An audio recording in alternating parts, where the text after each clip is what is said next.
The information gets even further when we ask this question. Would you switch to a competitor brand or company if you found out they provided a better experience? Better than what? Better than something bad? Better than average? Here's the answer, 79%. In other words, almost 4 out of 5 customers would switch if they knew there was somewhere else to go that was better. They're satisfied and they don't complain. And that's important. They're not going to complain about something that's just okay because it wasn't bad, but it wasn't that good either. I know I gave you a long-winded answer, and I'm excited because you are the first person to hear this information based on this year's annual survey, which just came back to me, all the findings within the last week. So there you go.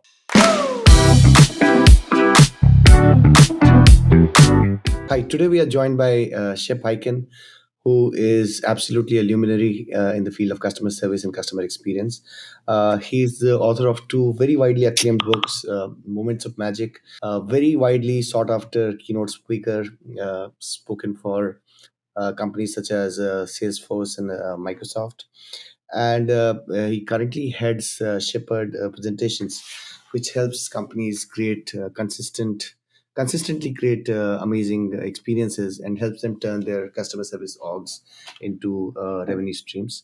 I've personally followed a lot of your insights, and I think they've helped customer service orgs at uh, at companies which are Fortune 100 and small companies alike, right? And really looking forward to learn from your very deep and very wide experience here. Well, So, thank you very much. I appreciate that. And yes, you mentioned Moments of Magic, which was my very first book I ever wrote. And everything in there is still valid today. As a matter of fact, I still talk about that idea in virtually every speech that I do. And I have since written another 6 books. And each one of those books does a recap of what that Moments of Magic concept's all about. It's really, to me, part of the backbone of every great experience. So excited to be here. So thanks for having me. absolutely. So can we start there? Can we start with a kind of the kernel of idea that you might have hit upon in magic of Moments of Magic, right? And then which you carried through probably your illustrious work through decades, right? Sure. So many years ago, when I first started my business, I read an article by a gentleman named Jan Carlson, and he was a president of Scandinavian Airlines, and he talked about this moment of truth concept. And there's several different definitions of moments of truth, but his really struck me. A moment of truth, according to Jan Carlson, is, and again, he was in the airline business, so he referred to his customers as passengers. So he said, whenever one of our passengers comes into contact with any aspect of our airline, they form an impression. You can paraphrase that. Anytime a customer, client, guest, patient, member, whatever you want to call your customers, comes into contact with any aspect of your business, whatever it is, they're going to form an impression. That's the moment of truth. And he talked about how moments of truth can be good and bad. And I thought, great idea. But there's a third way too. So I refer to bad moments of truth, by the way, as moments of misery. Those are complaints, problems, or just not a great experience. And then there's this middle one that Jan Carlson didn't talk about. That's what I refer to as a moment of mediocrity. That's just average or satisfactory, just okay. Ironically, just before you and I got on to record this conversation we're having, I was writing up my findings from one particular question that I asked in this year's annual survey that we do. Every year we do a survey. I'm going to read you the question. I'm going to put on my glasses so I can read it, if that's okay. And that is, we asked, if you were to rate a customer experience on a scale of 1 to 5, where 1 is bad, 2 is fair, 3 is average or satisfactory, 4 is good, and 5 is excellent, how likely is it that you would return to this company if your brand, your company or brand, if you were rated, if the customer were to rate them a 3? Okay, that's important. So 3 is average.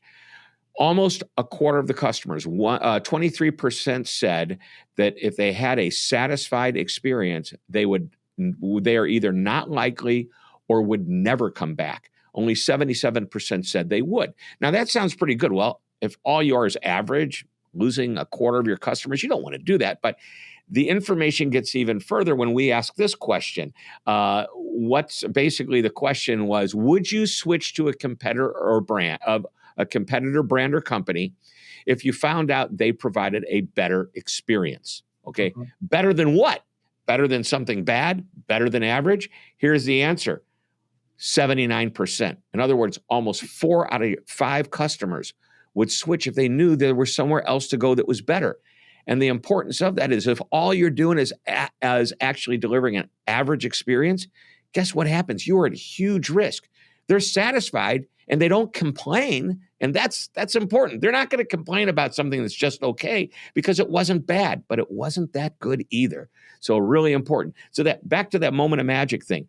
Average is not good enough. And we want to create what I refer to as a moment of magic. Now, that is not about blow me away, over the top service. A moment of magic is just anything that's a little bit better than average. And you know what else it can be? It could be exactly what's expected, provided that you do what's expected all of the time. So it is a consistent and predictable experience where customers say things like, they always get back to me. They're always so knowledgeable. They're always friendly. The word always followed by a basic expectation, even if it's just a tiny little bit better than average. This is what's going to get your customers to come back. So that's what a moment of magic is all about, is to avoid moments of misery. You've got to try to get away from mediocrity and average, that's for sure, and try to create that moment of magic. So I know I gave you a long-winded answer, and I'm excited because you are the first person to hear this information based on this year's annual survey, which just came back to me, all the findings within the last week. So there you go. Very happy to know that, Chip. I think that the key idea there is consistency, right? I think consistency is extremely important. Yes, I think consistency, predictability, and either consistently meeting the expectation or doing just a tiny little bit better. And by the way, when you have a problem and it falls in your lap, then you get to go over the top and deliver that wow level or that over the top amazing level. But otherwise, my definition of amazement is just consistently and predictably doing exactly what's expected or being a tiny bit better than average at minimum. which is so interesting, right? And then also, counter to a lot of thought leadership that you generally hear on customer service, that you need to create a lot of these unicorn moments by doing something absolutely off script and borderline unexpected, rather than doing what is expected very, very consistently. Well, the problem with doing it, like doing what's unexpected, is how often do you get a chance to do that?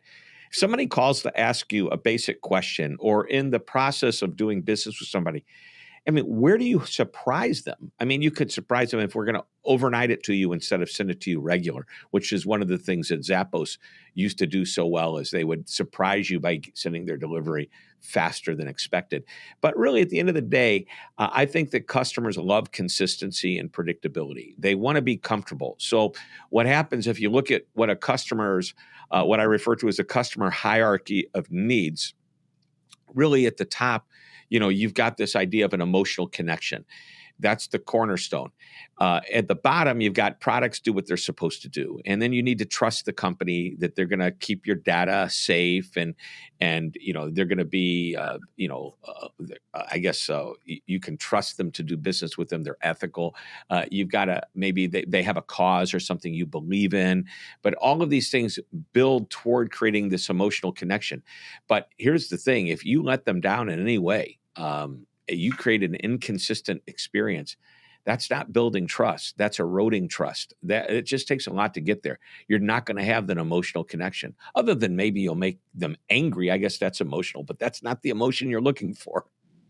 Great, very useful, Shep. So I now have my answer as to exactly what was the root or the kernel of idea behind moments of magic, where you started from, right? But then how have you expanded on it, and how have you, elaborated and probably tweaked and improved that basic idea over the years, as you've gone ahead to do so many more talks and writing so many more books? So how have I expanded on that? Well, that's the basic. I mean, here's the thing. It's if you don't deliver that simple idea, and that's conceptual, but what is tactical is asking your employees, once they understand what that moment of truth is and how you want to try to create that moment of magic versus mediocrity versus a complaint or a problem, a moment of misery. By the way, when you have a complaint or a problem, customers tell you you get to fix it. They're not going to fix it if it's just okay. But to your point, once we understand what that is, now you can start to teach everybody, this is how you go about it. You'll have some basic minimum requirements, like you will return a phone call within X amount of time. You respond to an email within X amount of time. Um, there are certain tactics that you will use to engage your customer in such a way that allows them to say, this was a good experience, and I'm looking forward to going back to doing business with them the next time I need whatever it is that they do or sell. Now, I want to give you an idea. I call it the loyalty question, which ties into what I just said. At any given time in your interaction with a customer, simply ask yourself this question: is what I'm doing right now going to get that customer to come back next time? And there doesn't need to be a confrontation. It's the way I'm managing the experience, an experience that they would say, I don't want to go anywhere else. If it is a problem and they're upset, is the way I'm managing that complaint or that issue going to be strong enough to get them to come back to us next time instead of consider a competitor?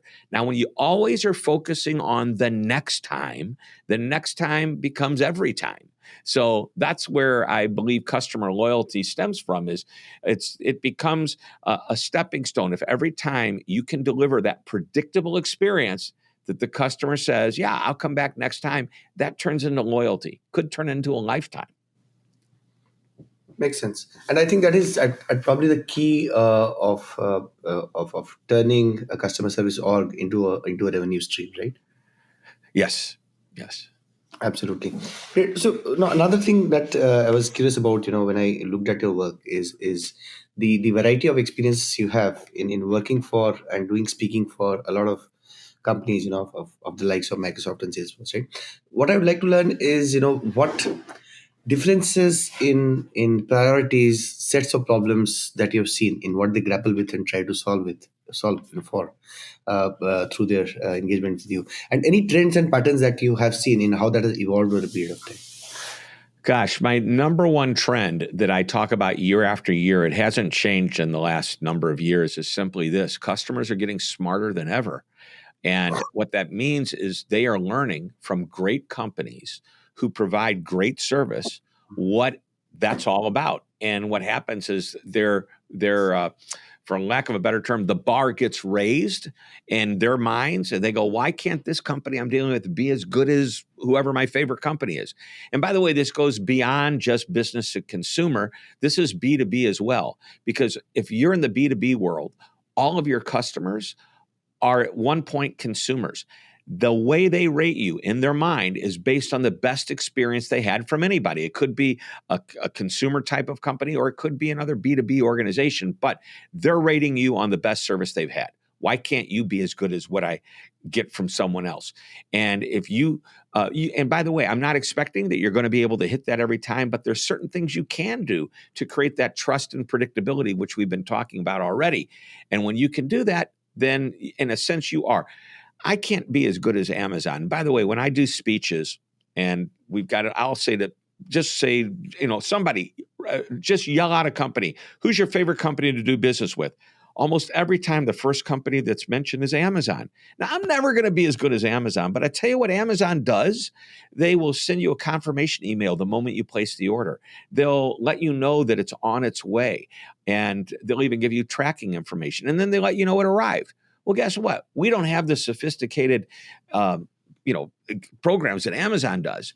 But as soon as we get your order, if you've ordered a book or anything, we will immediately tell you we received the order. It's going out. Here's the tracking information. And then we want to make sure that you received it. So if it's going to a company, we will actually look at the tracking information ourselves, and we'll see that it was signed by whoever it is at shipping and receiving, and we'll email our client. Just like Amazon takes a picture and it shows you that package is leaning against your doorstep, we'd kind of do the same thing. You see, people don't mind emails if I'm giving them good information in that email to give them a sense of control.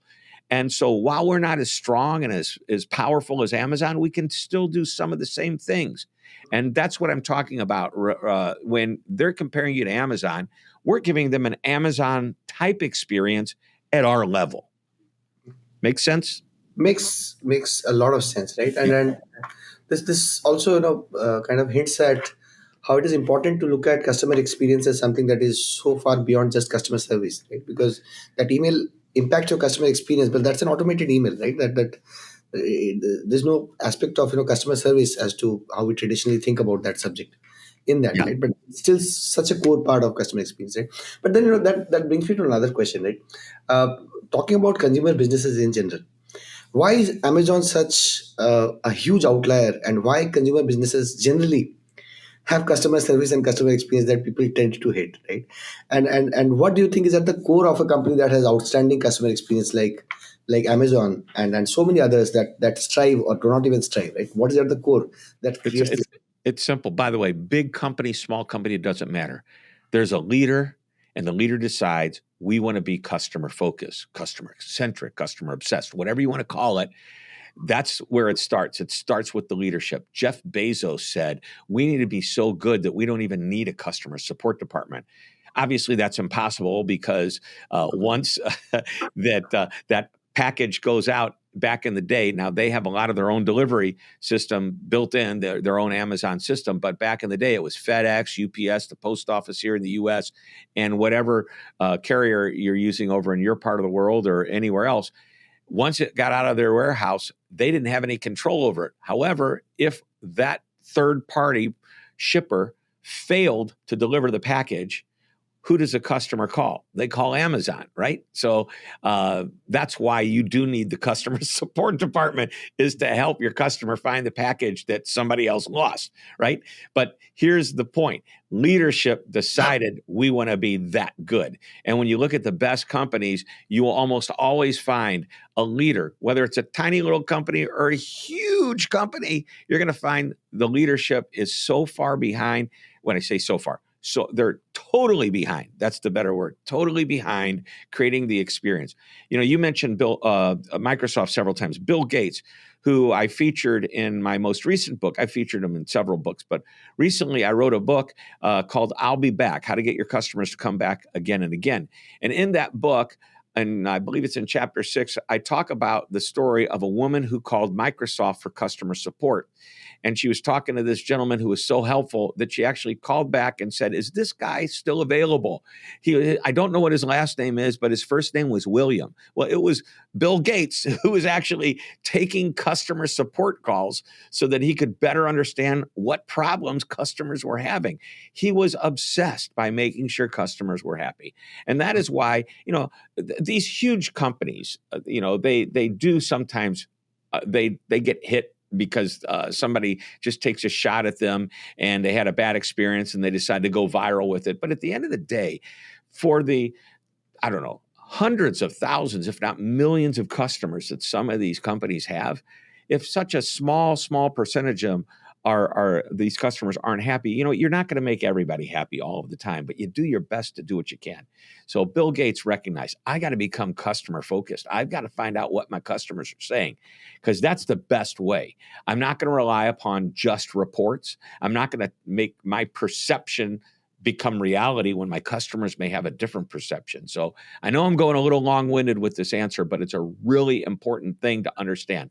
Leadership sets the tone, and leadership needs to be in tune and in sync with what's really happening and how their customers feel about them delivering customer service and creating a great experience. It makes sense, Chef, totally. And then, I think you state very clearly that it starts at the top, right? And then the leader actually plants the seeds or the DNA of exactly how this happens and goes in the org, right? But then one follow up, thought that I have is why don't more leaders do it, right?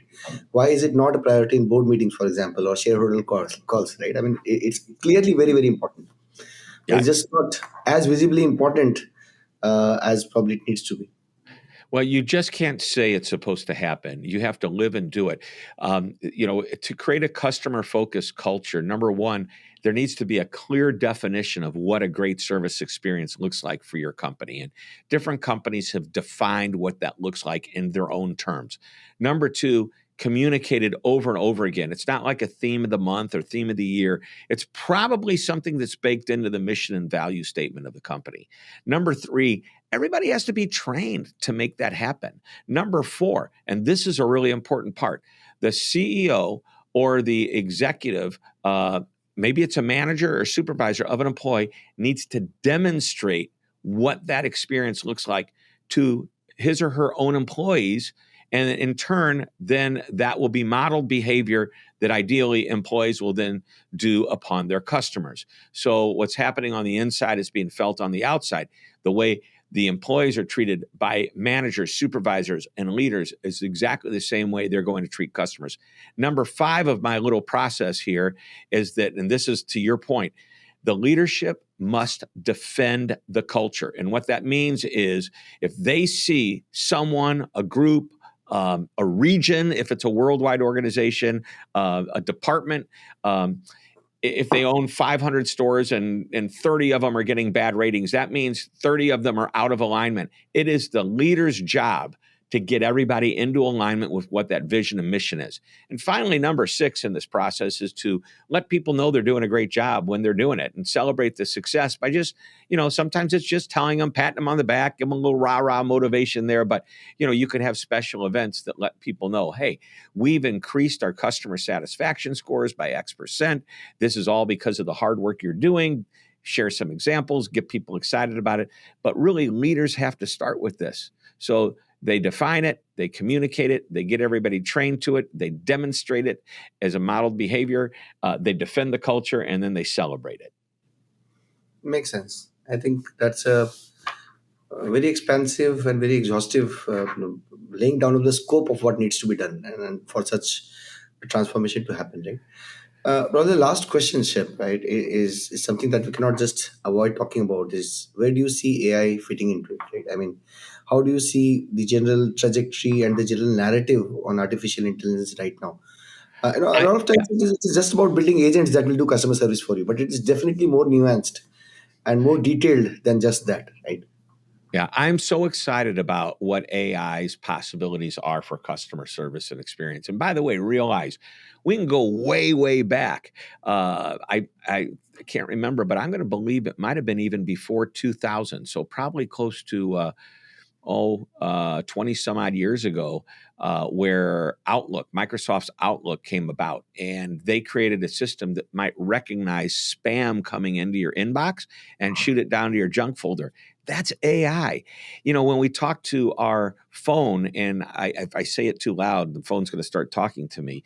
But if I say, "Hey Siri," and I ask it a question, it didn't. I'm looking over there. It didn't go on. Or right behind me, you see, I have that Echo, the Amazon Echo. And if I say, I mention her name and ask her, that's artificial intelligence. That's been around. I believe it was 2014 when the Echo came about, and it was a few years before that when Apple introduced Siri into their phones. These have been around for a while, and people aren't afraid of those. But here's how it plays into customer service and support. It can answer a lot of questions. It could streamline the process. It could become easier for customers to get their information. We know that customers, especially the younger generation, will go to a website first and start looking for self-service examples or experiences before they pick up the phone. Not all of them, and as a matter of fact, actually less than half. But that number starts to increase over time. And over the years, what's happening is we create a good digital experience for the basic questions. It leaves our reps able to take care of customers for deeper, more important issues, more complicated issues. So I don't believe AI will ever replace the customer support world, at least not in the near future. But it is going to support the agents. It's going to allow the agents to focus on higher level problems. It's going to allow the agents not have to answer the basic questions they get asked over and over and over again that are so easy to answer if these people would just learn that they could get the information on the website. By the way, the way we get our customers to learn that information is available is the first time they call with one of those basic questions, we say, did you know that you could find this on the website? And here's the interesting thing. How did you get her phone number to call? Well, I went online and I got it on your website. Well, they're already there. So why don't they just take a moment or two? So sometimes we have to teach our customers to do that. But once we start doing that and they know there's a human behind them to back them up in case they don't get the answer, boy, we've got a win-win situation. I love to use this example. Barclays, the bank, in the 1960s, they came up with something called the ATM. This is the big machine that has the money that you go in and you make deposits and withdraw money. And somebody said, oh, this is the end of tellers. We will not need tellers in banks anymore. Well, I got to tell you, there's 10 banks around my area here in my office. I can go in any one of them. There's an ATM machine right outside those doors, and there's always 2 or 3 tellers still inside ready to take care of me. So no, ATMs didn't kill the tellers, and I don't believe AI is going to kill the customer support world either. I think it's going to be a great supplement to hopefully an already great experience. Very useful, Shep. That's very insightful. Last question, I think, which is also personally important to me, right? So, what's your message to people such as me, who are leaders who are running businesses, on what we can do probably tomorrow to start really improving the quality of our customer service and turning it into a revenue stream, right? Top 3 things that you want me to do starting tomorrow. So I'm going to give you 2 or 3 ideas. Number 1, stop thinking of customer services department. Stop thinking of it as just a strategy. It is cultural. It's baked into who you are and what you are. As I mentioned earlier, it's probably found in your mission and values. So it's cultural and philosophical, and it needs to be embraced by everyone. I want you to make sure that everybody understands their role in the and what they and how they contribute to customer support and customer experience. And the best way to do that is start with a journey map, where you journey map and figure out every interaction that your customer has with you. That's the touch point. But behind the touch points are impact points. There's people behind the scenes who may never see a customer, but they impact the customer experience. It's that person in the warehouse that's filling up a box with product and shipping it out. If they don't pack it the right way and it shows up damaged, they've created a bad experience, and yet they never ever see the customer. But guess what? The customer gets upset. They call customer support. Then support has to, take care of it, refund money, or send out another exact identical item, creating more work. So the point I'm making is that behind the scenes, people need to understand what their impact is on the experience. And once everybody starts to be properly trained and understands their role, we can all go in alignment toward making that customer say, I'll be back. Excellent. That is very useful, Shep. That gives us some very clearly defined action points. And so great talking to you, Shep. Thanks for joining us. And I'm sure these insights will be useful to everyone. Well, my pleasure. Thank you for having me. I look forward to coming back and doing it again.